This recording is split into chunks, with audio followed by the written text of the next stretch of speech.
control, sir. We do have a full agenda on the utility committee meeting today. Important items, we've whittled them down as much as we could to keep it as short as possible, but they're important things that we wanted to bring to you for your attention and education. And Marisol, can you put the agenda? Just. It was up. Yeah. There we go. So we're going to talk about, first and foremost, Power Academy graduation. We're going to have that ceremony. And then we're going to have storm season kickoff. Joey's going to talk about our storm season coming up, which hopefully won't come up, but we're going to talk about our preparations. And then Tori's going to update us on gas prices, which are very much in the news right now and of importance to all of us. We're going to have a follow-up conversation on the climate after having the Michael Schnellenberger presentation on April the 20th. And then we're going to have a solar farm update. Scott's going to talk to us about that at the end. So we'll move right on into the Power Academy graduation. All right, sir.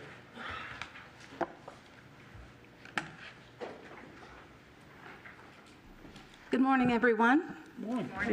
Trinice McGriff, City of Lakeland School to Work Specialist and Lakeland Electric Academy's liaison. I am honored and excited to present our Power and Energy Academy program completers for the 2021-2022 school year.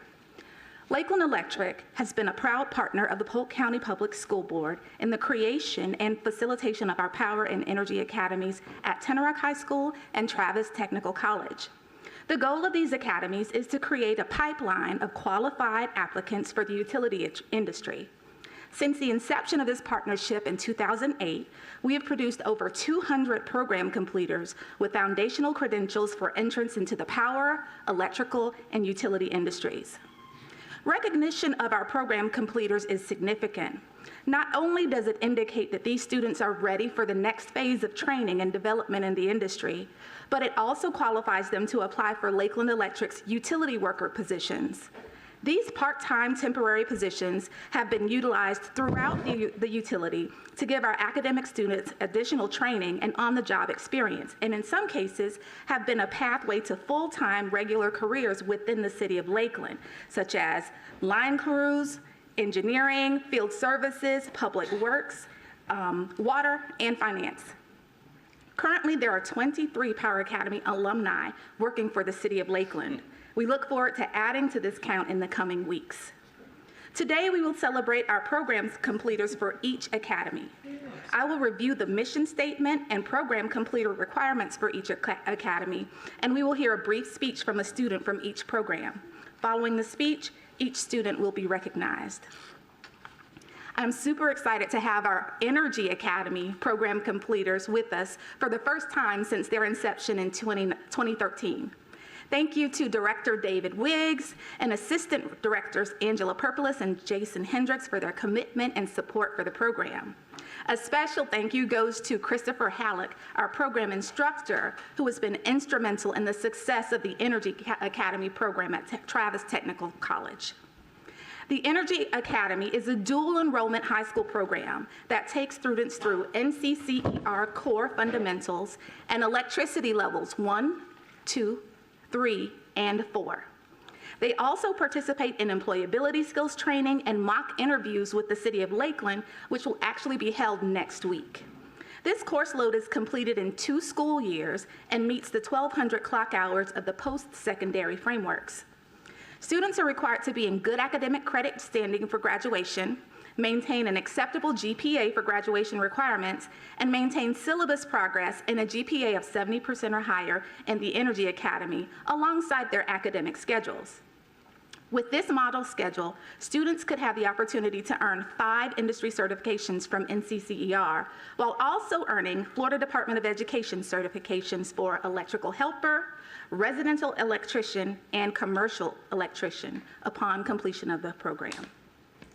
We will now hear from Logan Green Curry, 2022 Energy Academy program completer. Welcome, Logan. Good morning.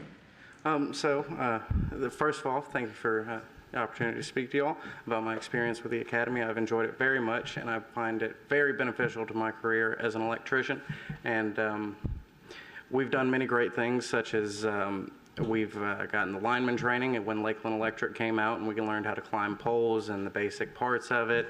And not just only that, we got to actually experience the labor part of it, which a lot of people forget about when we got to dig the holes to move the poles. That was a fun day. And then on top of that, our instructor, Mr. Halleck, has done a wonderful job of explaining the different intricacies into the field, and not just, it's not a one-end field, you're just an electrician. This class has set us up for many different opportunities and careers through the such as a lineman and instrument tech. I'm sorry, my mind drew a blank, but, and then on top of that, sorry. He did alignment and tech. Yeah, alignment and instrument tech and E&I technician, or any other career that's involving electricity. There's many different outlets for it. And I would like to thank the Academy for also the different tools we get to use, ranging from hand tools, power tools. It's just been an overall great learning experience and very diverse. It's not one end. I also got to experience Barto's, and I'll tell you now, it does not stand up to the quality of what I've experienced at Travis through y'all's program. Yeah. And that's about it. Thank you so much for your time. Very much. Appreciate it. Great job.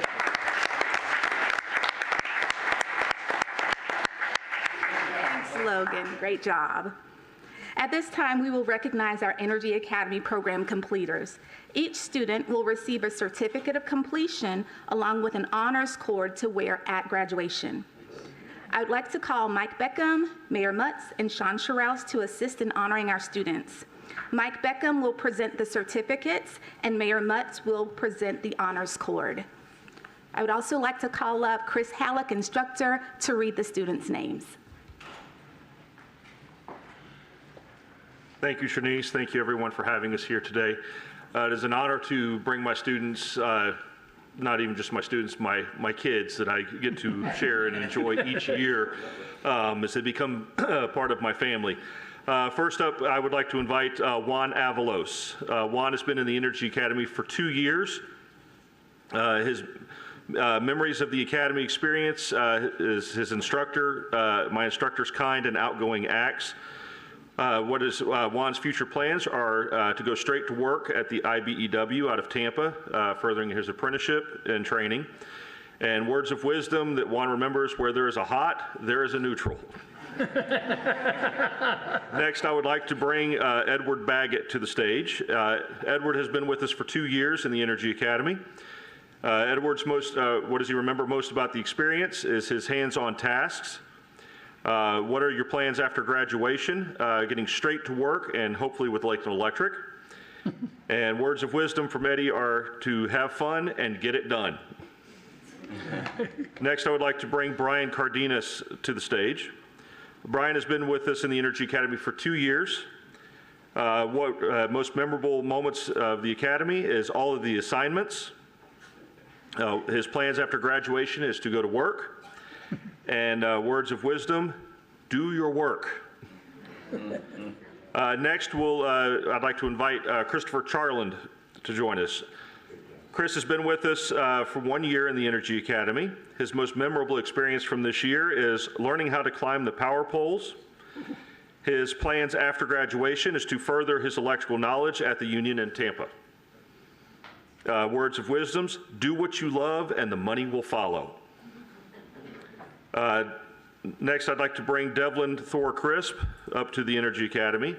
Thor has been with me for 1 year, starting this year, and he will be deferring his high school graduation to stay with me second year and complete the program in full through levels 4 next year. Next, I'd like to introduce Owen Gooding. Owen has also been with the Energy Academy for 1 year, starting this year with us. Most memorable experience, what Mr. Halleck has taught me. Hopefully that's good things. What are your plans after graduation? I want to be a lineman. And words of wisdom: put your head down and work hard. Next, we would like to invite our guest speaker, Logan Green Curry. Logan started with us here this year as a senior. and has grown a lot this year through the Energy Academies program. We're very glad to have him. Next, I would like to invite my non-senior completer, which is Xavier Miller. Xavier has been with us in the Energy Academy for 3 years, starting as a 9th grader. He is completing the program in full this year. His most memorable moment from the Academy experience, the hands-on projects. His plan after graduation is to head straight into work, but before he gets there, he will be entering into the HVAC program at Travis Technical College. And words of wisdom, never give up. It may seem hard at first, but if you work on it, you will eventually understand more and more. Next, I'd like to introduce Elon Rexrow. Elon has been with us for 1 year in the Energy Academy. His most memorable Academy experience, everything that Mr. Halleck has taught me. What is your plans after graduation? To get straight to work. And EJ also shares with us where there is a hot, there is a neutral. Many experiences have been learned this year with those 2 wires. Last with the Energy Academy graduates this year, completing this school year, is Quentin Young. Quentin has been with me for 1 year this year. His most memorable Academy experience is the act as if everything is live. Very wise words of wisdom in class. His plans after graduation is to go straight to work, and words of wisdom, neutrals don't go on switches. Congratulations, gentlemen. I am very honored and proud of each and every one of you for all of your accomplishments this year, and I look forward to hearing great things of your future. Congratulations. Thank you.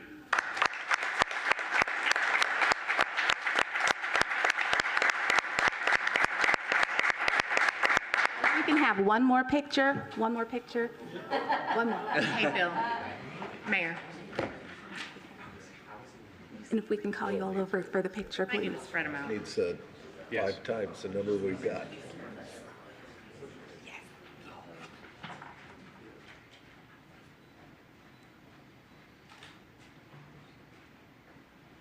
Thank you.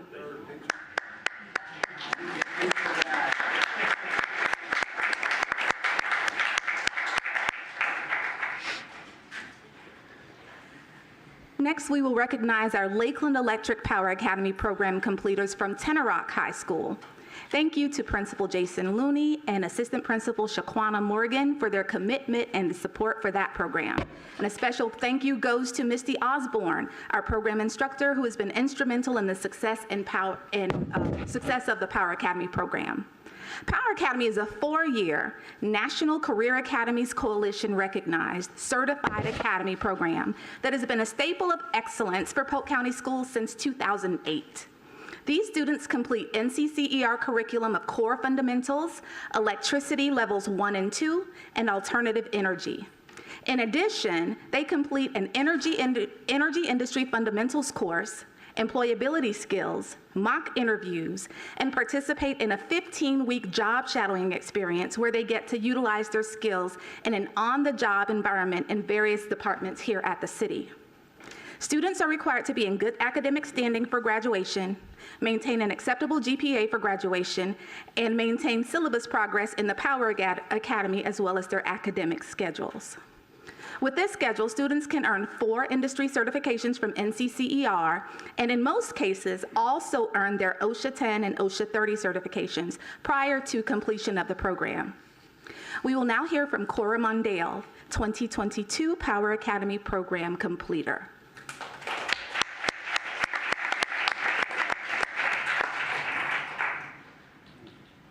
Titanic. Sorry, that was a terrible icebreaker. It's such an honor to be here, to be graduating from the Power Academy that I've spent the last 4 years in. And I've spent 4 years with my classmates learning so many fascinating things that I never knew before, and I'm so glad I learned. I've met so many wonderful people, and we've done just some really fascinating stuff. Even during COVID, we got to do a soldering project where we made a light-up Christmas tree. I didn't even burn myself. And like Trini said, we also got to do, besides just learning about electricity and power, we got to learn about I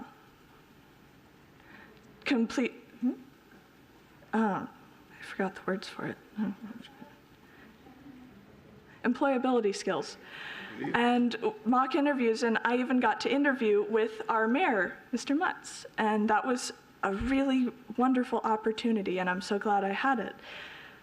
And we also got to do job shadowing, and I've gotten to job shadow with system controls, HR, and public works.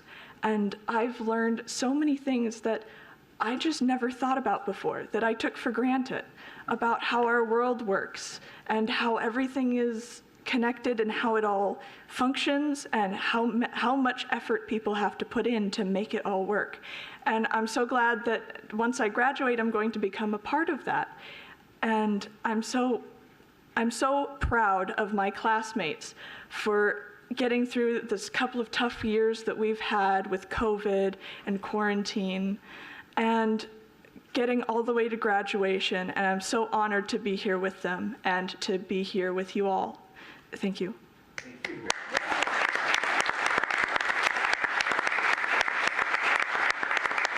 you, Cora. At this time, we will recognize our Power Academy program completers. Each student will receive a certificate of completion along with an honors cord to wear at graduation. In addition to their cord, these students receive an honorary stole due to successful completion of their job shadowing component. Mike Beckham will present the certificates, Sean Sherrouse will present the honorary stole, and Mayor Mutz will present the honors cord. I'd like to call Misty Osborne, instructor, up to read the names.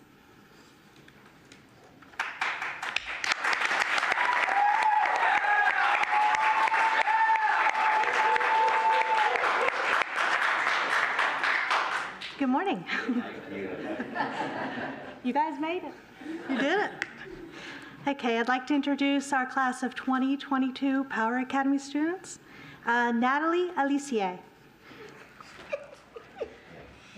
Hey, Bill, stand in front. She has been in the academy for 4 years. When asked about her academy experience, she said what she'll remember most is all the friends that she's made. What are your plans after graduation?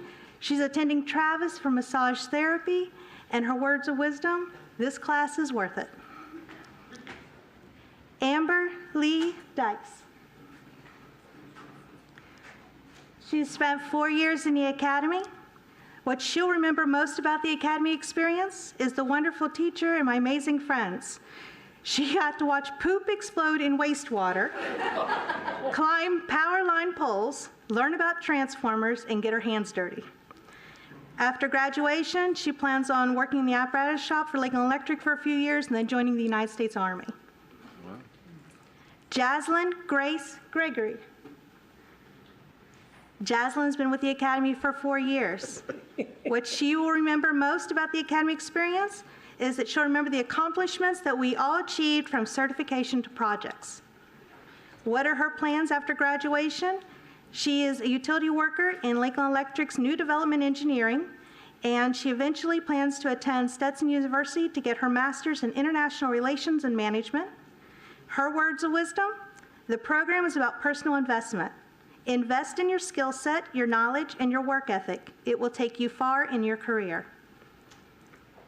Zachary Howe. I didn't understand that part. Zach has been with the Academy for 4 years. And what he remembers most about the Academy experience is job shadowing with system control. After graduation, he plans on getting certified in welding. And his words of wisdom, lighten up. I don't know if that was directly at me. Edwin Minna.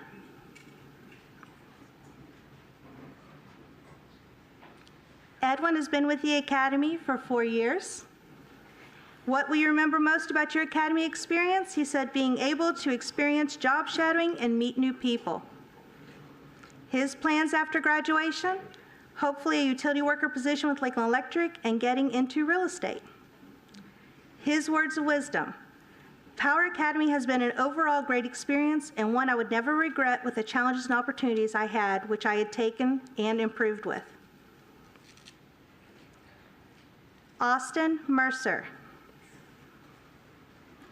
Austin's been with us for 4 years, and what he remembers most about the Academy experience is all the different projects and people.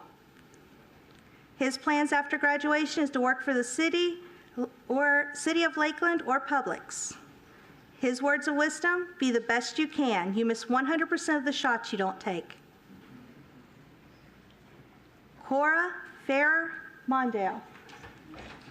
He's my favorite. Cora's been with us for 4 years, and what she will remember most about her Academy experience is learning side by side with my friends over the years and seeing the videos of all the painful results of violating OSHA. Her plans after graduation. She wants to go to USF and double major in electrical and chemical engineering. She says she wants to work part-time with the city of Lakeland while attending college. Her words of wisdom, nothing's set in stone, but they're set in a dirt road. If you roll your wagon in the same path too much, it'll soon be the only path you take without struggling. Gilberto Munoz. Gilberto's been with us for 4 years also. And what he remembers most about the Academy experience? Everyone who was in the Academy. What are your plans after graduation, he was asked? He said he has no concrete plans, but maybe trade school. And his words of wisdom, what happens, happens. Mason Casada. Mason's been with us for 4 years. When asked what he'll remember most about the Academy experience, he said job shadowing and the memories made along all 4 years. His plans after graduation, straight to work after a small, short vacation. Words of wisdom, I wish everyone the best. Kurt Shiloh Salet. Kurt's been with us for 4 years. The thing he'll remember most about Academy experience is job shadowing. His plans after graduation, military and/or college. His words of wisdom, don't roller skate at Lake Mirror your senior year. You'll miss one valuable experience. Nathan Shira. Nathan's been with us for 4 years. What he remembers most about the Academy experience is making really good friends and always being able to have fun and come together and have a great time. His plans after graduation is to attend Travis for welding or work for the city or Lakeland Electric. His words of wisdom, when something is important, you do it, even if the odds are not in your favor. Tyler Dean Waters. Tyler's with us for 4 years, and what he remembers most about his Academy is all the people around me. His plans after graduation is to attend trade school or go straight to work. His words of wisdom, don't leave work to do later that you can do now. Justin Williams. Justin's been with us for 4 years, and what he remembers most about the Academy experience is the teacher. When asked what the plans are after graduation, he says going to college for engineering. Words of wisdom, do your work. Jaden Westhoff. Jaden's with us for 4 years also. When asked, what will you remember most about your Academy experience, he said, the fun I had with hands-on experiences. His plans after graduation, hopefully work as a utility worker for Lakeland Electric. Words of wisdom, life is crazy. Very proud of all of you. 4 years, and you did it.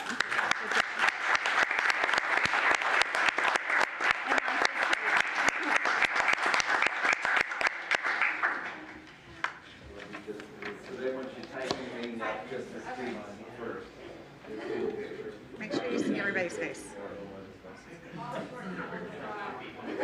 Between the shoulders of someone in front of you. Okay. Shorter people. There you go. Perfect.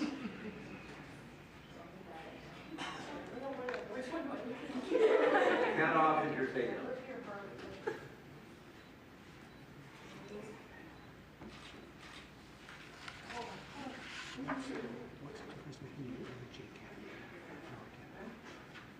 What's Lakeland? This was Lakeland, I guess. And then this was.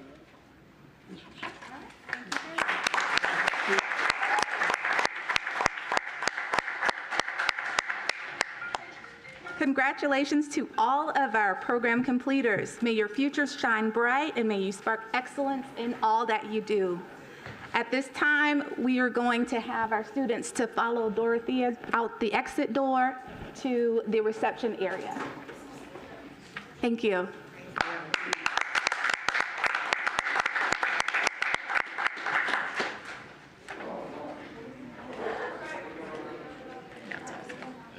Sorry, I was getting She was getting all twitchy back here. She can't see. No, I wanted them to. It needed to be right. Yeah, it needed it. It was. Oh, yeah. Oh, yeah. Yeah. We're going to continue with our utility committee agenda now, and we have 2 new members this time. So Cindy Clemens is going to introduce them for us.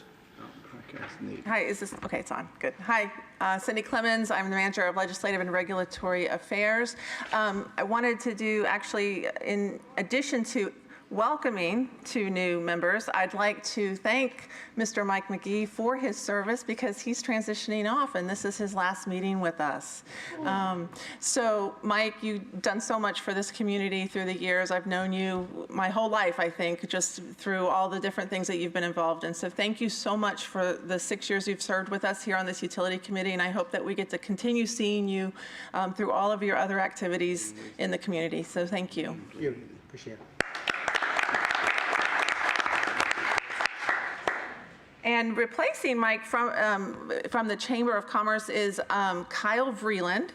He joins us. He's with Heacock Insurance, and well, I'll come to the tour in a minute. I'll mention that because we also have Terry Hamilton. He joined us last time. This is his second meeting with us. He's from Lakeland Regional Health.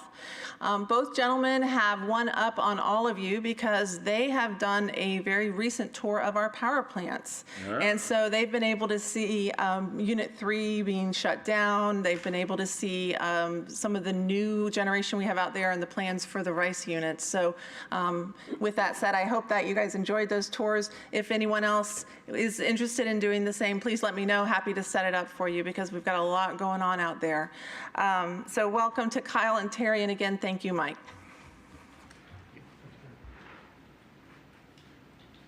Thank you, Cindy. We're going to continue on with our agenda.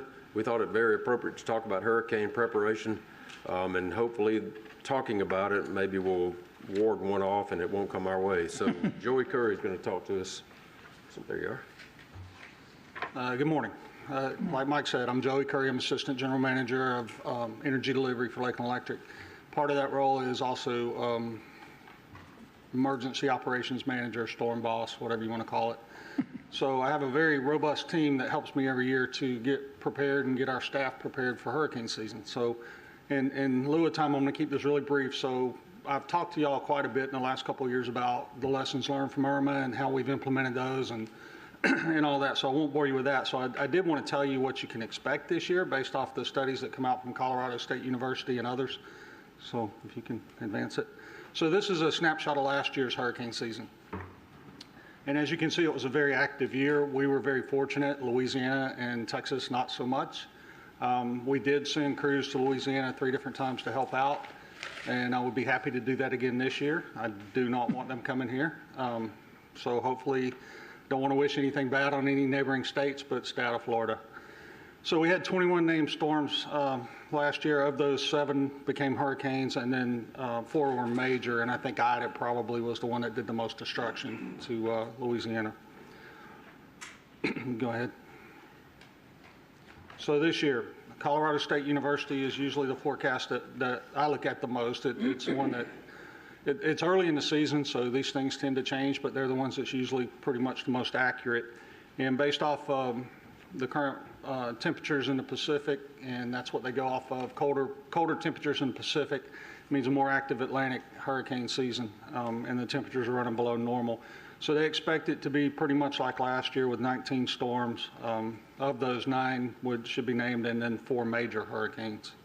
But like I put there, it only takes one, as we all recall with Irma. And we don't ever want to have another Irma-like event, but if we do, I believe that the work we've done and the lessons learned since Irma that we've put in place, and the team that we have in place now will be more apt to handle that in 7 days or less, which is always our goal. Okay? So just real briefly, some of the things that we do, the staff primarily. We do an annual update of our emergency operations plan. And we had some moving parts this year because we did have a lot of retirements and folks moving on, so we had to replace people in their storm roles. Some of them very key storm roles. David Cuss, for example, Joel Ivey leaving us. So we had some higher storm roles that we replaced, and fortunately we have people to step right into those, and we've got those all assigned. We're currently doing training with the new folks, as well as refresher training for our emergency operations center staff. LE stands up its own EOC for internal administrative affairs and dealing with other agencies. So we have a new manager of that staff, and she's getting her team trained, as well as our wire down guard teams are training. Our damage assessment teams with the new software, they're training and getting prepared. As I mentioned, new software. We've added new technology over the years. We just this year added or built a new smart grid interface tool. And what that does is it allows the user, it's a very simple tool, just allows you to go on your computer and ping a meter, ping a street, ping a neighborhood, and determine real quickly if the power's on or off. So, that'll help a lot with I know the city's EOC as well as our EOC. We've also implemented, the city has implemented web EOC, so this is the first year with us with web EOC. It's a very powerful tool. We're still trying to figure out how we're going to completely integrate all of our other tools into that. We're trying to cut down on duplicity, and we do have some specialized tools we use. DARTS is a damage assessment platform that we use on a mobile device in the field that allows our assessors to do that and track our damage. So we're implementing everything we can to try to automate and make things better. And most all of these tools will work offline. So if the internet connection is not there because of communication damage, we can still do our job. We also conduct our meetings this time every year. We do our core team. We make sure all the support departments that help us out are ready, and they are. IT, for example, warehousing with Storm Stock, fleet with Gary, all those things. So we did that. We had those meetings, and we've done internal department meetings, and we're continuing. Right now, I think Hannah Ball has just put out our latest and hopefully last revision of our emergency operations plan. It's about that thick, but it's a solid plan. It's evolved over the years, and I'm really proud of it and all the work that's gone into it. I believe that's all I have. That's just an old picture I don't want to see again. Right. But if you have any questions, I'll be happy to entertain that. If not, we're going to move on. All right, thank you. Thank you, Joey. Thanks, Joey. Corey Lombard is going to talk to us about fuel, because as we know, gas has gone up, and there's a lot of dynamics behind why that is. But we've got a good program to deal with that and manage that. And Corey's right in the center of that effort, so she's going to talk to us a little bit about gas, let you know where things are right now, and give us some insight into that. Corey? Well, good afternoon, guys. Good afternoon. So unfortunately, the last time you saw this slide was presented to you by the general manager, and it was at the last utility committee meeting, and it was showing gas around $4.50 to $5.50. But as you can see now, we're looking at a forecast between $6.80 to $8. So right now, we're projecting $7 gas for this summer. Now, last year at this time, when I came before you, gas was $2.58. So it's doubled in price. Now let's go and kind of do a recap. What's happening out there? Well, things that drive the price of gas are the weather, production, events, and storage, okay? So we know the biggest event out there right now has been the war between Ukraine and Russia. And so the United States has been exporting LNG, but we're at about 21%. But that's about the max we can go because there's only so many facilities, and it takes 2 to 3 years to build more, okay? But that has taken some of our gas supply.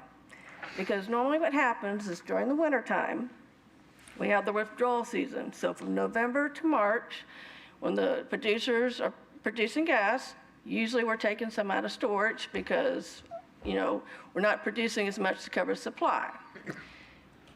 Top it off with a drought out west, and normally when April starts, April to October, you know, that's when we start putting more in, when we're producing more than we need. Well, because it's been very hot and there's been this drought, we've been using more natural gas. So then that puts us down to a low storage. So our storage right now is about 1450 BCF versus 1878 last year, or 30% less. So when you have low storage, high demand from the drought, and a war, you have high gas prices. So let's see how that's affected us. You can go to the next slide. So what you're looking at here, when you look at the slide, the black line represents what our current fuel rate is, which is $40, okay? The blue line represents our actual expenses, what we stroke the check for. And the green line is our net expense. So our books right now are, you know, from October to March, these are actual figures. We stroked a check for $78.9 million to pay for our fuel budget. But we received 16.9 back in revenue from our hedging program, bringing our cost down to 61.4. So what does that mean? From October to March, our average cost net of our hedge program was $41.72. If we didn't have the hedge program, our cost for fuel would have been $53.58. So the hedging has saved us about $11.86 a megawatt. We're charging $40, and I said right now our average cost is $41.72.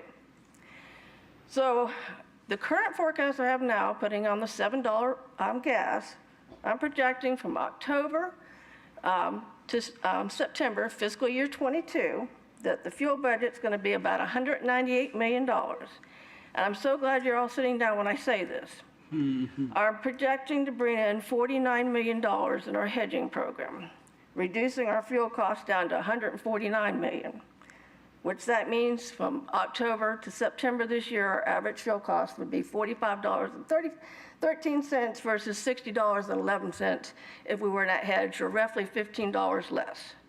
That is why, you know, last time we changed our rate was April of 2021. We haven't been changing our rates. To kind of put it in perspective, if you looked at last year, the fuel budget was $133 million, but net of hedges, we bought in $8 million, reducing us down to $125 million. So our fuel expense net of hedging has increased 19%, but if I looked at the gross budget, I told you $198 million versus 133, it's increased 49%. So had we not had this hedging program, which I thank you very much, you know, it's been saving our ratepayers a lot of money. So I'd like to go to the final slide and say this is how we compare. So this chart represents the munis, which we benchmark ourselves against, OUC, Tallahassee, Jacksonville, and Gainesville. And then, of course, the investor-owned utilities, which Florida Power and Light, TECO, and Duke, on a $1,000 residential kilowatt hour, okay? Now, unfortunately, the IRUs, they're regulated by the Public Service Commission. Munis are regulated by the commission. So they ban hedging. So if you see those top ones up there, the 150, those are your IOUs. So since October, most utilities have had to increase their rates between 10 to 18%, okay? And I was reading the paper, and as of June 1st, Orlando's expecting to increase their rates by 10%. JEA's been increasing their rates every single month. And, you know, Tico's already increased their rates, and so has Duke. So when I do come back, unfortunately, I will be asking for a rate increase because we've been blessed because Gina DeCovey, Jeff Stearns, and I were the Mini-Rock Risk Oversight Committee. When we put on these hedges, it was 36 months ago when price of gas was $2.50. So from July to September, we'll be 75% hedged. And then from October to December, 50. So as our hedges start coming off, we're going to start bearing the cost of the true market, okay? But we'll still, even with our rates, if we do increase, we're still going to be below our pure utilities. So we'll still be very competitive. But that was basically my update, if anybody has any questions. So pretty well good news.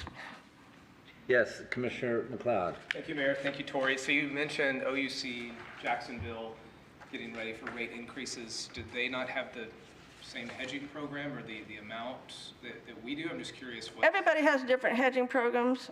I know that it just depends when you hedged, okay? Like I said, what we did, we were looking at gas at $2.50 and we said, we don't think it's going to be that high. So we took advantage of it. They might not, normally like when we hedge, we can hedge out 12 months or 36. So maybe at that time, they had a different strategy. I can't speak for them. I can just tell you what we did. And you mentioned as the hedge percentage starts to come down, is that something that you will reevaluate going forward to hedge again? Yes, yes. I mean, what the current program right now is we put on a 25% tranche, okay? Or, you know, for the current 12 months period. But if we go out farther, you know, we're limited to 25%. But just so you know, we did take advantage of the last time we had, when there was some $3 gas out there, we did put on some futures. So when I come back again, we'll have that advantage, hopefully, too, again. But we try to look at prices to, you know, it's a judgment call. Thank you. Any other members? Questions? Thank you very, very much for the update, and thank you for the hedging. Thank you. Well, thank you. It was you guys not banning it that allowed us to be in this position. All right, thank you, Tori. There's kind of a common theme running through actually all our presentations today, even with the Power Academy graduation. You never know what life is going to throw at you, as some of the students talked about, so you prepare for anything. You learn as many skills as you can. With Joey, you never know what a hurricane's going to throw at you, so you prepare for as much as you possibly can. With Tori, you don't know what the market's going to throw at you, so you prepare, you hedge, you take preparation measures. I believe the same thing applies to climate change, and I think the author we just most recently heard from, Mike Schellenberger, believes the same thing, which is even though we should be doing everything we should be doing, or we can do, about CO2 reduction, we should do those things. There still is a preparation and adaptation aspect to that I believe gets understated sometimes when we listen to climate news and climate change news. So we promised you back in February when we started talking about Bill Gates' book, How to Avoid a Climate Disaster, which we promised you that we would continue the conversation.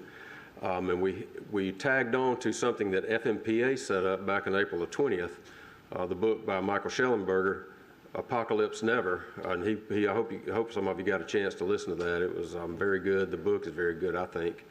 There are two very different viewpoints here, although both authors agree climate change is real. Climate change is caused in part by humans. We do have a responsibility for it. They both agree on that. The approach to what you do about it is very different. Bill Gates says climate change is an existential threat. Michael Schellenberger says it's not an existential threat. It certainly is something that's going to affect us and affect us in big ways, but it is not a threat to our survival on the planet.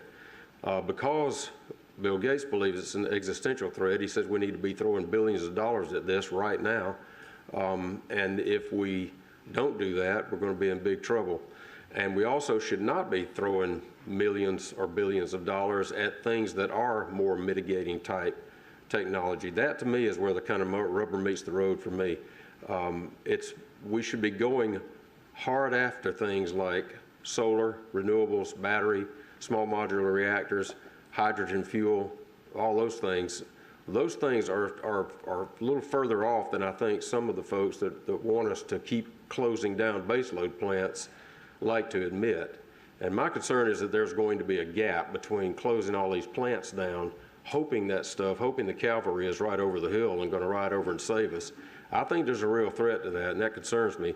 And I like the Schellenberger approach. He also says climate change is real, no question about it. Mike Schellenberger used to be an environmental activist, and still is, in the sense of smart environmental things that protect the environment in meaningful ways. But he says it's also natural. Humans do have a part in it, and it is exacerbated by some of our activities like power plants, like cars, our building methods. Just a whole lot of things affect the climate through CO2 and other emissions. But he says employ sensible solutions, which resonates with me, and by far don't do more harm, economic or environmental harm, and there is environmental harm in the environmental solutions. Don't do more harm than you do good. So I think that is something that we want to convey in this continuing climate conversation. A big part of what Schellenberger says is mitigate where you can, but adapt at the same time.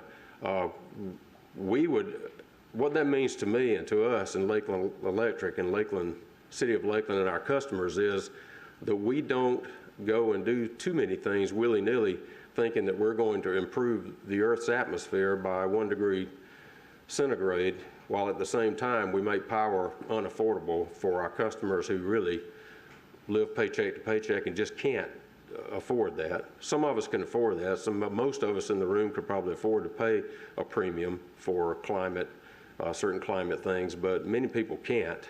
And I think it's dubious to suggest that they or questionable to suggest that they should for technology that is the outcome of which will be dubious in terms of improving the climate.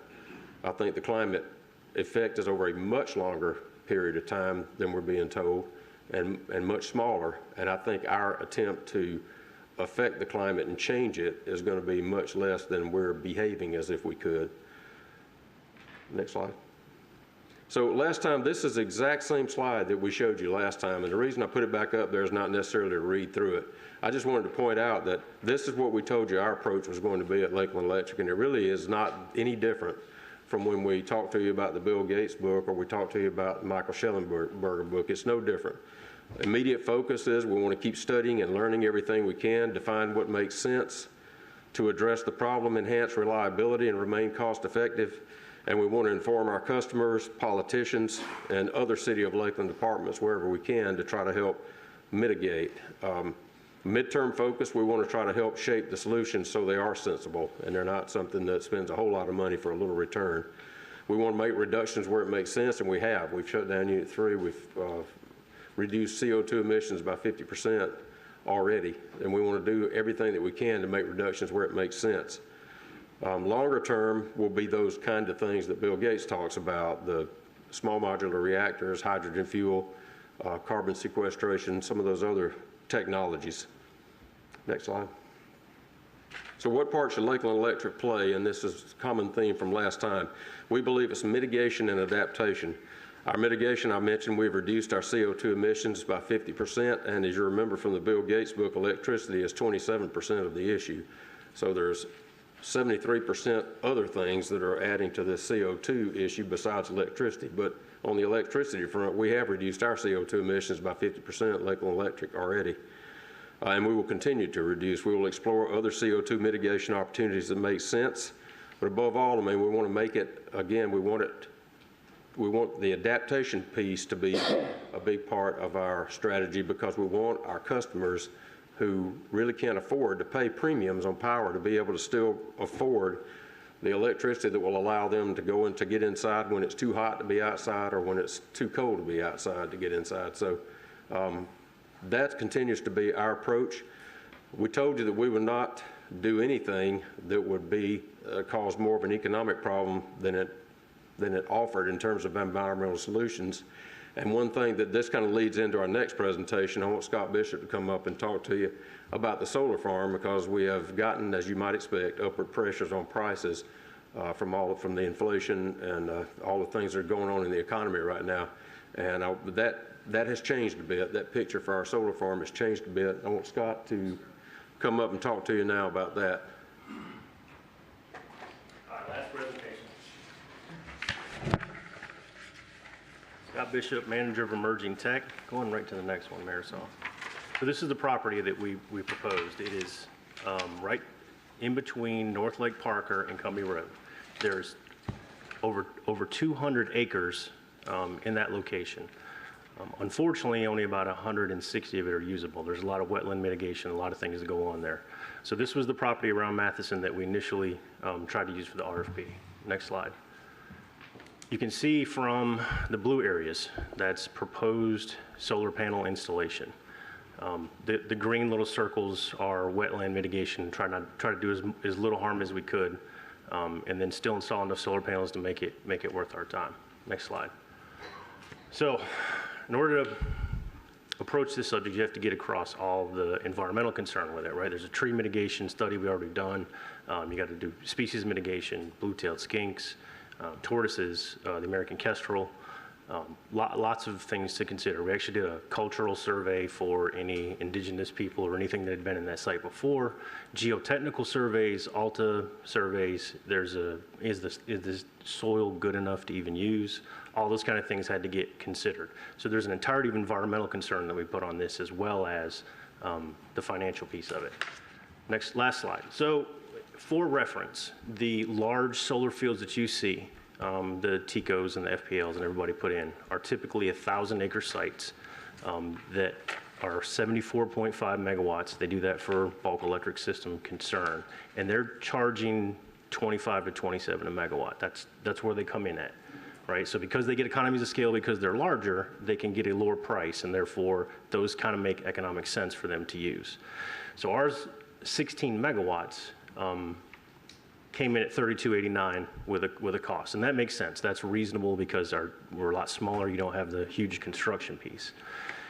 We also have to consider the opportunity cost for the land. In the case of our current structure, we're set up for a dollar lease for the entirety of the PPA, right? So instead of passing the land cost on to the cost of megawatt, we decided to lease the property for $1 for the 25 years and try to keep the cost down and not the megawatt price. So that got us to at least 34 when they reassessed the situation and what actual megawatts we could put on. Then, of course, the world changes, right? So the world changes all the time, but our mission doesn't. So as the supply chain and the global disorder kind of hit us, we got another hit for, oh, by the way, costs are going up, steel and aluminum prices are up,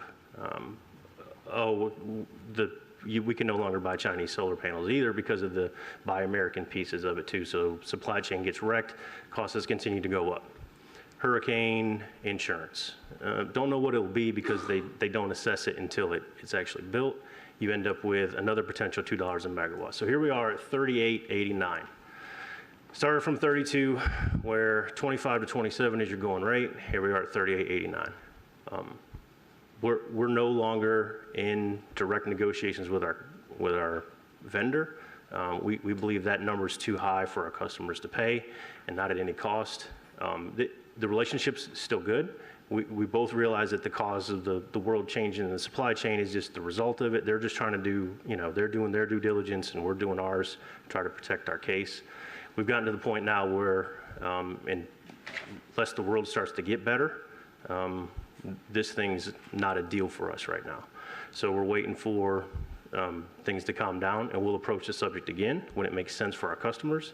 But right now, it's not the time to sign a 25-year lease when you're buying materials and services. Questions? So, Mr. Bishop, when you look at the real opportunity it's going to be in solar panel costs dropping, correct? Yeah, they have to. They have to. So the federal government is looking at a production tax credit right now where they incentivize the actual production of solar panels. And so now it's not a tax incentive, it's an actual in the manufacturing process. Everybody along the supply chain benefits. For us, we don't get the tax break. So we want someone else to build it and procure it and get their tax break, and then we buy the power. That makes sense. Well, with the production tax credit, the cost of solar across the entirety of it goes down if they do something. So, we're dependent on someone else to fix it. Until it's fixed, we don't have an opportunity. Okay, Commissioner McCarley. So I have a question for you and Mr. Beckham. When you talk about the environment and doing no harm, let's not create unintended consequences of using something new that's environmentally friendly, and in reverse, you could actually do more harm to the environment. Solar panels, to me, just when you think about it, they're covering more land space, they take a lot more room. Doesn't that provide an environmental impact that maybe we are, they're just not nimble. I mean, they're just not small. So yeah, is it a neutral, environmental, net neutral, or does it cause harm in some regards? Do y'all have any studies on that? Well, definitely there's environmental impact. Scott showed the slide previous about the trees. We would have to take trees out, relocate gopher tortoises, right. And impact other things that aren't necessarily protected, but they still would get impacted. So you turn a lush area of vegetation into ground that you can put these panels on. The panels too, people talked a lot in the earlier days of nuclear about we were going to put all the nuclear waste at Yucca Mountain. Well, there's quite a bit of waste that's being accumulated with these panels that's going to have to be dealt with, and very few people, other than at conferences, very few people are talking about that. They have to be recycled or disposed of or something. So there definitely is not, this is not an environmentally neutral. Benign. It's not an environmentally neutral prospect. There is a cost. There's an environmental cost to get the environmental good that comes from it. Well, and I would even think when we start talking about battery, because we can't store solar yet, right? So if we do more batteries, and if we're doing lithium, and we're working in Africa and other places to get those different minerals out of the ground, and you're impacting that area. So it's a constant ripple effect, and it has different unintended consequences across the board, as we talked about this. And in addition to that, when we as a city commission look at how we're planning for land use across the county and across the city, and you have more rooftops, right? So that might be good from a utility standpoint of more users and more money generating into, the city. That's great, but at the same time, there are unintended consequences to that, because that's impacting the environment as well. So when you're talking about building more and more and more and losing more and more green space, even if it's just foliage on the ground, I would think, I'm glad all that to say, I'm glad you heightened that in my mind of let's not do further harm and trying to do more environmentally sound practices, which I completely agree with. I just want to make sure that it's net neutral and that we aren't doing more harm than good. So thank you for bringing that up.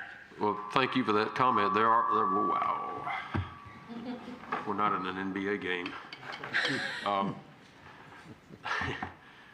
So there are other aspects, other things too that don't get talked about that should, and that's why I like books like the Michael Schellenberg book. These things ought to be talked about, and one is solar. When you put solar in, you're talking about something that has a 20 to 25% capacity factor. Baseload generation is 80-85% plus. You have to put in a whole lot more solar. We tend to talk about 100 megawatts of solar versus 100 megawatts of baseload generation. That's not the right comparison. It's more like 300 to 400 megawatts of solar with full battery backup for that same amount of generation. And oh, by the way, in solar, the fuel is the sun. It has to arrive every day. Our fuel is when we had coal stored on the ground. Now it's gas pipes, and we have redundant gas pipes.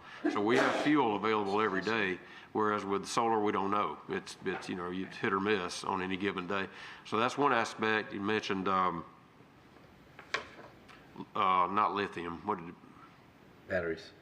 Yeah, lithium, maybe it was lithium that you mentioned. Lithium, the thing that concerns me is everybody tends to work on this stuff. It's like, well, let's go do the next little piece of, without really thinking about what's at the end of that.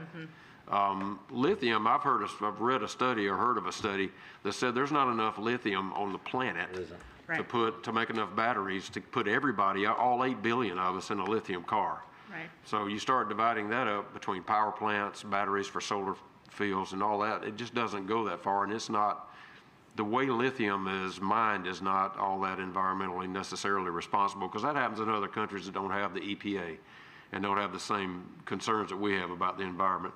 The solar panels, you probably have heard some things about China. Those mostly come from China, and some of those labor practices are not the same as we would have in the United States. So this is my whole point in this whole presentation, is we ought to be talking about that stuff. It's the full array of things, and we should be talking about that, because it's not as benign and neutral, your word is not as neutral as it's made out to be. It's made out to be nirvana. It's a perfect solution for these baseload generators. It is not. It's okay, and we fully support moving into it, and we'll do solar when solar makes sense. We'll do whatever when whatever makes sense. But it is not the perfect solution that it's talked about in the national news many times. So we commit to try to tell you the full picture so that we can make the best decisions for Lakeland Electric and citizens of Lakeland.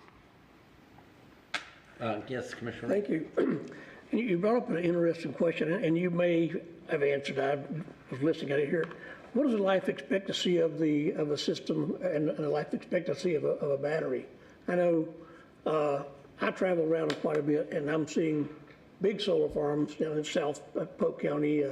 Hillsborough County's doing a big one in Baum. We have property up in Brantford, and of course they're tearing down pine trees. And I don't know whose power company it is, but they're doing massive solar farms up into Swanee, Columbia, Lafayette County.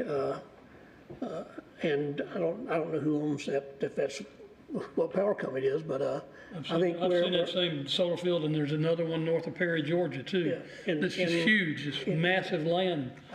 We get our power from Swanee Power, and I think we're just a reuser. They're just a reseller type thing. But I didn't know what our expectations for more solar are between the city of Lakeland. Well, you asked about the lifespan. I mean, Scott knows more about this than I do probably, but 20 years is usually what's talked about.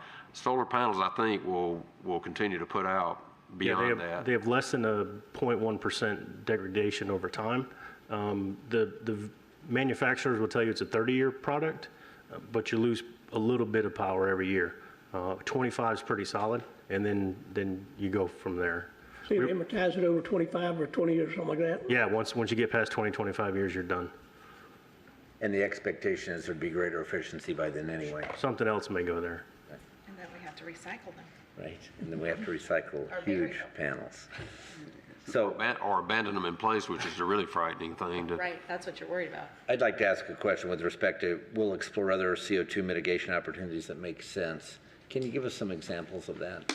Well, I mean, one thing that I like is, and this is probably pretty far out too, but carbon capture and sequestration. You can capture carbon on the back end of a power plant, putting it out, or you can pull it out of the air and sequester it or turn it into something else, split it up into, it's actually carbon dioxide. We talk about carbon all the time, but it's carbon dioxide because you wouldn't want to think that you were drinking a pollutant when you drink a Diet Coke. So we talk about it as carbon. But those things are, to me, are promising, except that they're extremely expensive right now, just like hydrogen production is extremely expensive right now. Small modular reactors are expensive, and also they have that nuclear, they have the word nuclear attached to them, and that just is not going to ever be savory to some folks. So those are the main things that I'm familiar with. Scott may be tracking some other stuff. So 3 carbon capture pilots just kicked off in the last couple of weeks in the country, like big scale, full pilot, lots of federal funding, lots of grants. It's yet to be determined how economically viable they can be. They're not now, but that is definitely something heavily worked on in the industry. That's one we need to pay a lot of attention to. SMR, same thing. Multiple pilots have kicked off across the country. Multiple big vendors and grant dollars have been set to it, yet to be determined. So all the things that we talk about, like the neat technologies, are all in pilot infancy stage. So even the economics of it long term and the maintenance and the capability, that is still yet to be determined. So paying attention to all those things, yes. Watching the business case, yes. What's the next thing? The world's changing at a faster pace every day, right? This one. Commissioner McLeod. Thank you, Mayor. Scott, what are your thoughts on this land? Is it to keep the solar site plan intact and on hold, or you mentioned opportunity costs for the land? Are there other ideas in the works? Or?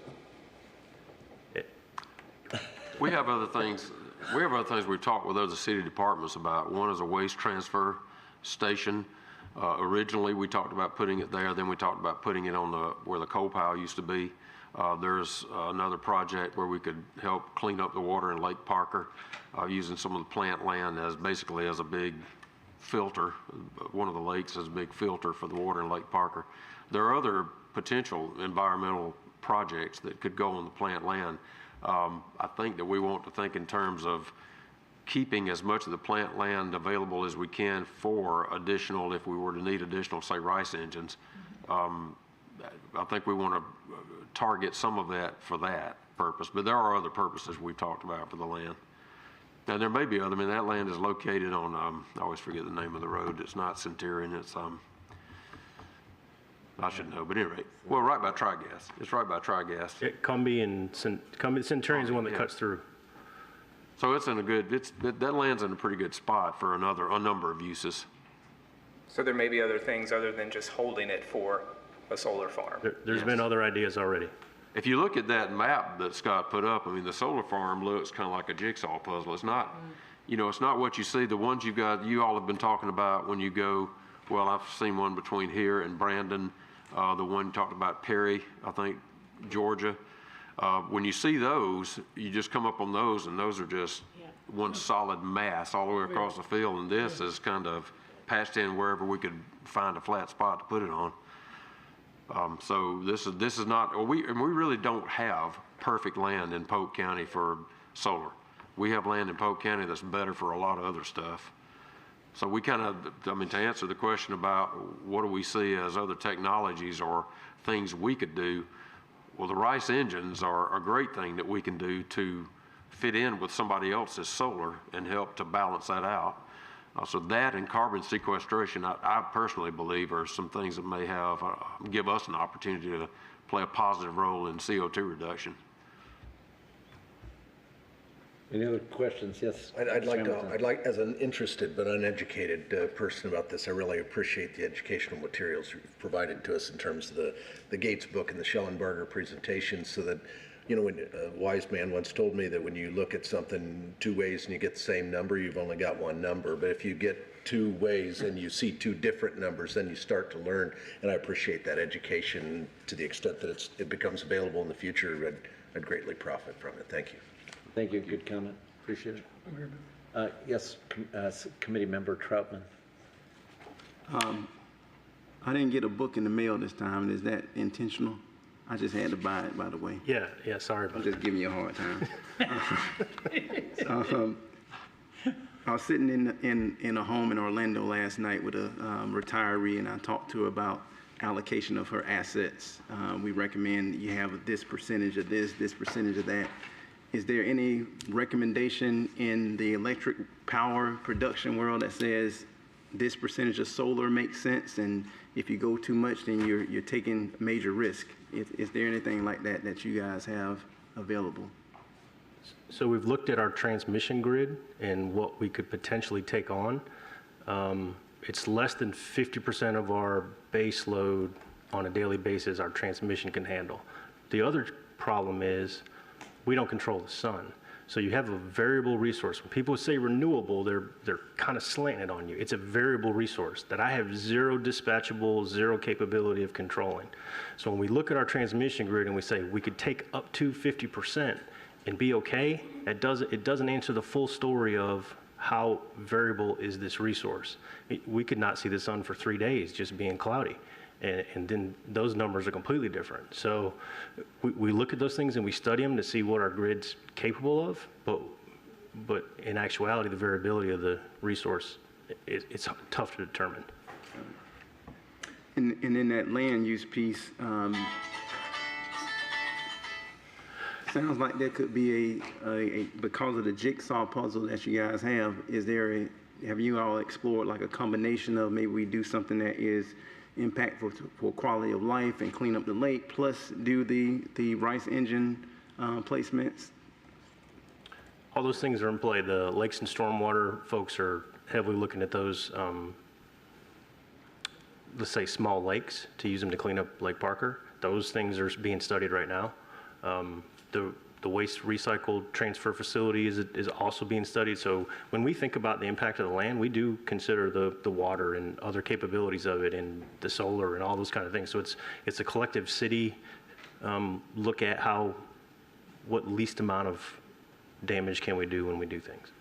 And then the last question I ask is how is our advocacy going with APPA towards the federal government to where they give municipalities and private companies time to develop the innovations that's going to be required to make these things more affordable. Is that something that we've had any success with, or are they still committed to putting a stake in the ground and saying we got to get here by this time? APPA is an advocacy group, but I mean, it's not really up to them to say you got to have it in the ground by a certain period of time. That comes from our lawmakers. That comes from Washington. It comes from our politicians mostly at federal level. That listening to advocacy groups that are advocating for the other side, that are advocating to completely rid the country of dispatchable baseload generation and replace it all with renewable.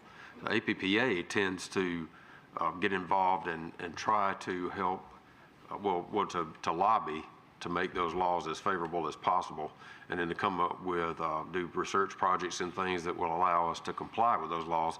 That gets back to what I was talking about. Sometimes if you start working on something without, it's kind of like, I guess, if you wanted to just renovate your whole house and you just went and got some lumber and started nailing.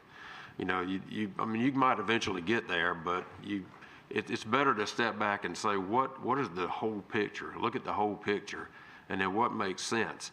And utilities do a great job of jumping in and trying to help out, you know, and typically every utility has their own vested interest in mind, especially the IOU. I don't want to slam on the IOUs, but they have to protect their stockholders. So they have their own interest in mind, and they might take a position that might be very favorable to them, but not necessarily something that's favorable to the whole group. That's where APPA comes in to be a great help, is to come up with things that are favorable to everybody. So that advocacy is an important part of it. APPA plays an important part of that. It's just that I think that we have to occasionally just kind of sound the alarm and say, it's great that we're working on stuff, but let's see what it is we're working on.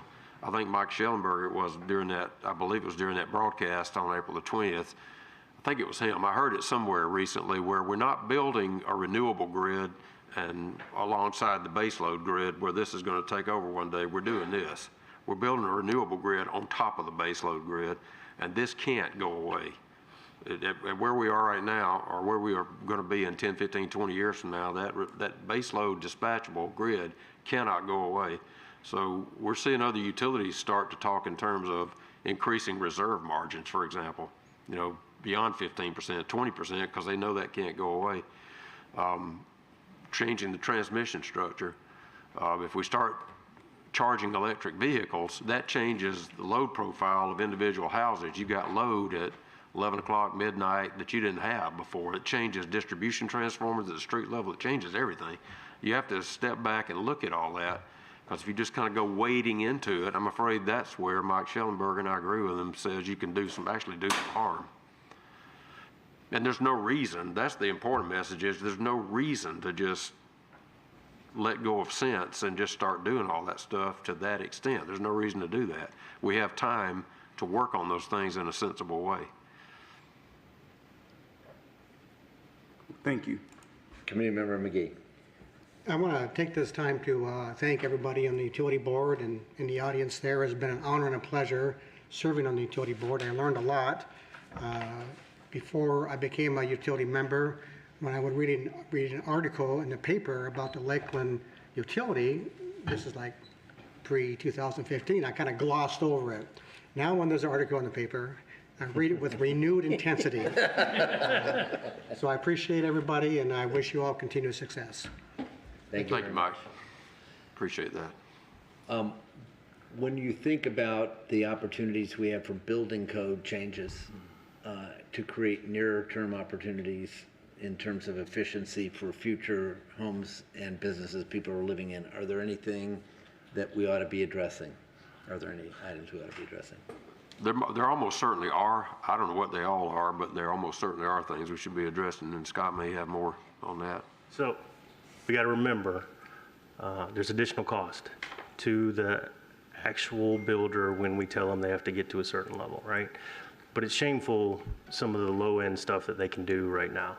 Our state has decent codes to begin with, right? I mean, they already have some levels that are already set there, 14 on your AC. So new homes have kind of general standards. If we want to get ourselves above that, we put that economic burden on our builders and developers in this service territory too.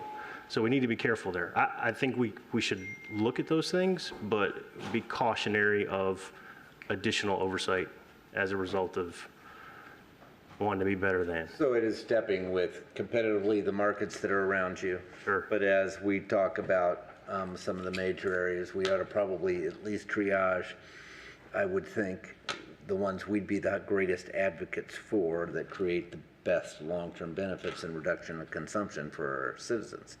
Because we can be penny wise and pound foolish in this process and save $2,000 or $3,000 on a system, maybe $4,000 even, that might cost us $10,000 over the ownership period.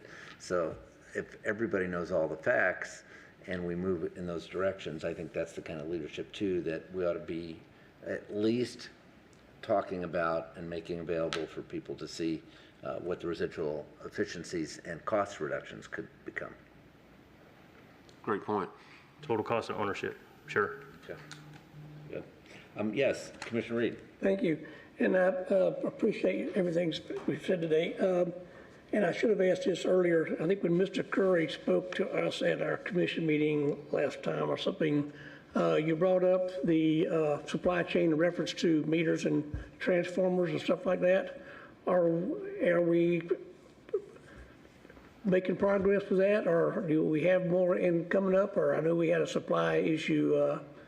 If that might be something we're getting closer to. I wish I had better news, but no. Unfortunately, and I was recently at a conference out in Austin, the APPA conference, Engineering and Operations Conference, and I spoke with several other utilities across the U.S., and they're all facing the same issues. I also am on the board for the Mutual Aid Assistance Advisory Committee for the FCG for the state of Florida. We recently met, and I put that as one of the topics, and pretty much everybody, including, and that has IOUs and municipals and co-ops.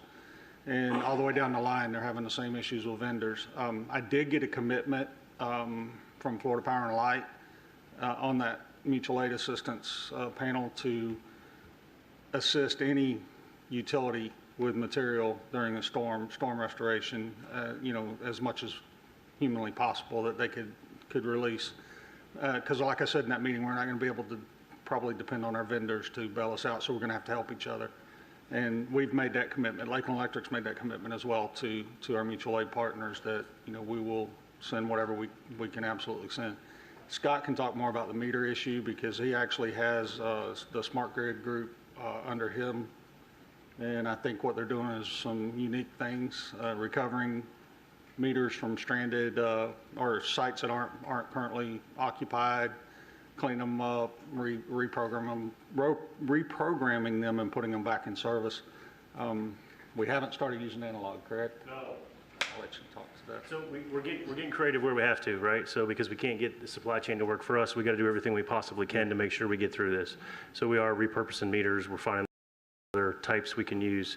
We haven't got to the point where we're like critical, but we're watching it. It's part of our regular business now, making sure we have inventory and doing everything we can to make sure we reuse everything we possibly have out there. And we got to get creative. Are we reaching a point of credibility for critical, I guess, for our housing units that are coming up? Not yet. We actually do like a yearly forecast on what builders are coming with, and we have those numbers. We can project out far enough to know that we're going to need everything we have. Yeah, the one thing I would say to that, we have not been able to meet our obligations yet, even with new development. We're still keeping up with the current new development that's going on and planning, like Scott said, we know the permits, the sites that are coming in, the subdivisions that are coming in. Wind Meadows is one that's going to be coming in with a few hundred homes that we're going to have to build out. We're prepared for that, and we're taking steps for that. We are expecting a new shipment of transformers in any day. It's been delayed about 3 times, but hopefully this time we'll get them. But we've looked at alternative engineering standards. So from our normal standard where we would probably put a 37 kVA pad mount and feed 3 or 4 homes, we may put a larger transformer and feed 10 homes. just changing up our style of engineering to conserve, like Scott said, doing all kinds of, thinking outside the box. But no, we're not critical yet. The reason I mentioned that to y'all, we are having to tell our vendors or our builders about a 40-week lead time on transformers, and they're not really liking that. So I'm sure some of y'all will get those phone calls. I know you do. But we're doing the best we can, and we are meeting their needs, just not to their timetable sometimes, because in the past, we were very, very quick about it, and it's just caught up with us. But no, nobody's having to be postponed beyond what their normal requirements are. Thank you. I don't foresee that happening unless we have another Irma-style event that takes up a lot of the stock in the state. Speaking of hurricanes, and since you're there, I'm here. Sit up front, Joey. what's the biggest project you haven't been able to get done with respect to reliability on a hurricane prep basis currently? I guess the biggest one that I would say is we're still working our osmosis pole replacements from the prior years. That's why we brought in the pipe contractors. Some of y'all that's been around remember that, to get us caught up, and we've made a lot of progress. 2017, 2018 inspections were huge. They were came up with some strong results, I hear. They were in the 800. They were in the 800 to 1,000 poles that each year that needed to be replaced, and which that's a lot. So fortunately, we brought in Pike. We worked our crews on Saturdays, and we've gotten those years done. And we're working on primarily almost getting caught up. We're still, I think, working 2020 poles, but those are down to the 300. You know, they came out of that inspection. And we've gotten to the point that I've actually commissioned Osmos to go ahead and inspect this year so that we can start writing those work orders and get that work done. So that's probably the one I would have felt the most comfortable with having completed, or at least up to date, because those are poles that have been condemned and are subject to fall. But we've been keeping up. We've been doing a lot of storm hardening. Pipkin Road's a good example. The widening there, those are all steel poles, and they were all wood poles. A lot of those were Osmos poles that got absorbed in that work order. So trying to think off the top of my head, we did Galloway, that transmission line, double circuits going from Galloway to Gibsonia substation. We took it out of a swamp area and put it on the roadway. So we've done a lot. We still got a lot to do, but I would say the Osmos poles. So, but that's really probably good, because that's spread out all over the place. There's not a corridor that you wish you had gotten done and you haven't gotten it ready. We did all of those. The areas that were big were absorbed into large reconductoring jobs. So for example, the Gibsonia to Galloway, we rebuilt the entire pole line. So that absorbed the areas that had a higher concentration of poles that were subject or condemned. So now we're doing the one-offs, and most of the ones that are left now from the previous inspections are the ones in the rear lot easements that are, you know, the one-offs that are harder to get to and take longer to change because they're climbing. And speaking of street lights on poles, because that's the only tie-in I have at this point, I know that it's a wonderful provision that our citizens can read the pole number and talk about which lights are out. And I know you're getting good input from people pretty reliably on that, and that's great, and they get repaired quickly. What about poles that are on during the day? Do you want that information? Same thing. What that is a photo cell. You know, at the top of the light is stuck. It's got a little electronic contacts or whatever inside of it that sticks. Now they're all circuit boards, but they can report that the same way as it, and I think it gives that option, always on, out, or blinking. Good. And we're actually developing a new tool with our current vendor that did our website, Kubra, that is a street light reporting tool that'll actually allow the customer just to click on the place on the map, and it'll pull up the pole and the pole number so they can report it that way, instead of having to actually go out there and physically get out of the, you know, if they're riding down the road and you Some of us like doing that at night. Yeah, I know. For us. Believe me, I know. My troublemen know too, because they repair them. So, yeah. Any other comments? Yes, Committee Member Troutman. Speaking of programs, one of the earlier meetings this year, you mentioned about a program where citizens can have trees trimmed around their property that's close to power lines. How do they go about making that that request known to Lakeland Electric so they can avoid any unnecessary blackouts. Okay, same way. On Lakeland Electric's website, lakelandelectric.com, there's an area to report or request tree trimming. And once that is put in, our line clearance group, headed by Beverly Klein, she will either herself or assign one of her coordinators to go out and physically look at the property, determine if it needs to be trimmed, number one, how, prioritize the trimming. And then they look at their schedule, because we trim all our circuits on a schedule. So if that particular area is coming up in the next 6 months, it's not in immediate danger, they may, at least put it in that schedule and know that it's coming. Usually they'll let the person that made the report know. But you can do that online at our website. You can also, call Lakeland Electric 834-9535 and report it to a customer service rep, and they get it over to my group. But the quickest way, and thank you, Mayor, the quickest way for things to get fixed, work orders to get written and get to the trucks, is for people to report them on our website. That's the fastest way. I wish all our customers would understand that about streetlights, because I know that a lot of times they'll call the mayor or the city manager, and that just kind of slows the process down, because they have to get through all the reported online. That's mine. The other thing too, Mr. Greer, you might talk about is that tree clearing that takes place is for our lines. If that is a line that goes from the transformer to their house that has issues, that's something they need to work on, correct? It is. We will drop that service cable out for them to hire a private tree company. If it's a few limbs, not going to be intensive, our guys will usually knock them down. Not advocating that, but because there is we're on their property at that point. We're not in the easement or the right of way, but because it is private property. But a lot of people will call in and want us to take down a huge, massive oak tree that's on their service cable. We won't do that. We'll take the service cable down while they have a private contractor take the tree out. Got it. Maybe a video that Mr. Gash and Catherine can work on together. Could be. I'll talk to Catherine about it. Any other questions or comments? All right. I had a couple of quick things, and then we have a couple of contracts. I wanted to recognize Dave Cuss. He is retiring from Lakeland Electric. This is his last day today, so I wanted to thank Dave for his service.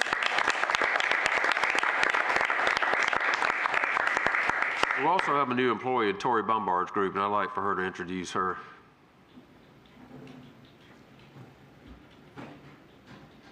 We are pleased to have Sandra Rudy with us. Sandra used to work for us, and then she left us to go to Tampa. Now, another utility, we won't mention his name. But anyway, she's come back. She just started with us in April. We're pleased to have her back. Great. Now we have contracts, a couple of contracts, I think.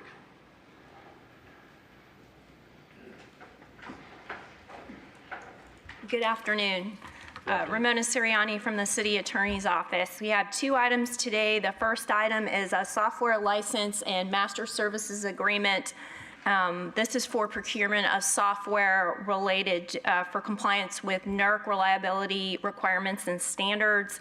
And these standards are ones that relate to the design, operation, and maintenance of bulk electric utility systems. And the purpose of the software that we're trying to procure is to enhance our current internal controls. And just to give you a little context and background of what we currently do, we currently use spreadsheets that were developed in-house by some staff that has since retired. And so all of these compliance standards are dealt with using spreadsheets. While this has worked, it also tends to provide for some human error and kind of exposes us to some compliance violations and really doesn't have a sufficient controls in place. So this software that we're seeking to procure has some built-in controls, obviously, checks and balances.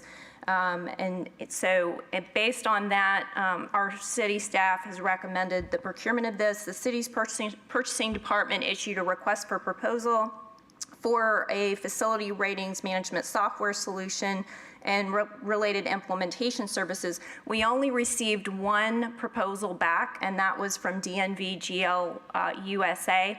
But essentially, in looking at what we got as far as responses go, there really are only 2 providers in this arena that provide these services, and the other company that deals in this type of software licensing programming is more of a generalist and not specifically related to what we were looking for, and they did not submit a proposal. So after evaluation of what DNV GL USA submitted, city staff is recommending their approval.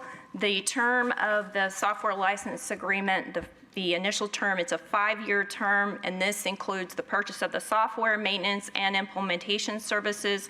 Upon that approval of the City Commission, the Phase 1 approach is anticipated to be completed in September 2022. There is also a Phase 2 that staff can look at if they find a need to procure some additional functionality and capability, but any type of additional purchase would come back to the City Commission for approval. The total cost of the agreement is $183,620, and that is included in Lakeland Electric's FY22 budget. Move to approve. Second. Motion to approve in a second. Discussion by Commissioners. Committee Member English. The software is a licensing agreement, not ownership by the city? No, it's a licensing agreement. Okay, that's fine. Yes, sir. It's the world we live in. Yeah, I just always, when you have a program built for you, it's always nice to own it, but right. That's not the way it goes anymore. Pursuant to the agreement, though, DNV will also, during the 5-year term, provide all the updates and also keep up with all the new compliance and reliability standards that NERC comes up with, which is key, that is built into the database and the software. So that'll really help us maintain control, access control, and make sure that we're in compliance with the standards as well. Other questions or comments? Seeing none, all those in favor signify by saying aye. Aye. Opposed, same. Unanimously passes.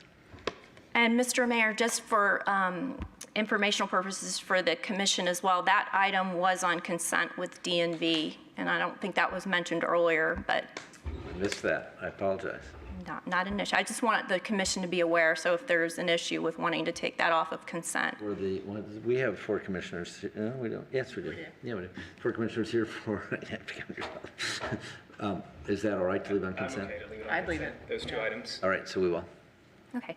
The second item that we have is an agreement with Rexrow USA. This is for programmable logic hardware an upgrade to the main control room at McIntosh Power Plant. The existing hardware that's been out there has not been updated since 2017, and it's now considered obsolete and requires an update. However, it's not been problematic at this point, but the time has come with the closure and the demolition of Unit 3. We're going to need to make a connection to Unit 5's control system to provide the monitoring and control by the plant operators in one specific centralized control room at McIntosh Power Plant. That's to improve the overall reliability and maintainability of the system. Rexrow is a sole distributor for Rockwell, which is the original equipment manufacturer of this type of hardware, and so the sole source supplier, which the purchasing department approved as the sole source purchase. Upon approval, the hardware will be delivered in late May 2022, and installation will occur this summer in June of 2022. All the terms and conditions are in accordance with the negotiated terms that have Rexrow's agreement, which was dated April 19th, 2022, and proposal. The total cost of the hardware and related integration services is $111,628, and that is included as well in Lakeland Electric's FY 2022 budget. The motion approved by Committeemember English and Commissioner McCarley. Second. Discussion by commissioners or committee members? And Mr. Yes. Mayor, this is also was on tag We'll do that in 2 consent steps. as well. All those in favor signify by saying aye. Aye. Opposed, same. Is that all right to leave on the consent agenda? Looks like you cannot come to the meeting. All right. Anything else you'd like to give us any information on otherwise? That's all, sir. Any other comments people wish to make today? Anything that your building's being used for today, sir, that's unusual? Yes. The PACE Center for Girls is having their Over the Edge 10-story challenge where individuals raise money to be given the opportunity to rappel down the side of the building. So that's going to be going on this afternoon and again tomorrow morning. So if you see that and it looks like a heck of a lot of fun to you, then you can either come right up and just pay $500 and do it, or you can come back next year and contribute and do it then. I think Mayor Mutz, I believe you're going. Yeah, my wife and I are going to take a drop in on that in about at 3 o'clock. Good deal. Joey Curry and I will be going. Good job. Over the Edge, and I think maybe a couple of other Lakeland Electric folks. So, all right. Yeah, thank you for mentioning that. That's a very good. The PACE Center for Girls is a very worthy cause. It's a very good. I'm proud to be associated with it and glad to help them out in this endeavor. Thank you for doing that. Plus, it's a lot of fun. A lot of fun, yeah. Right.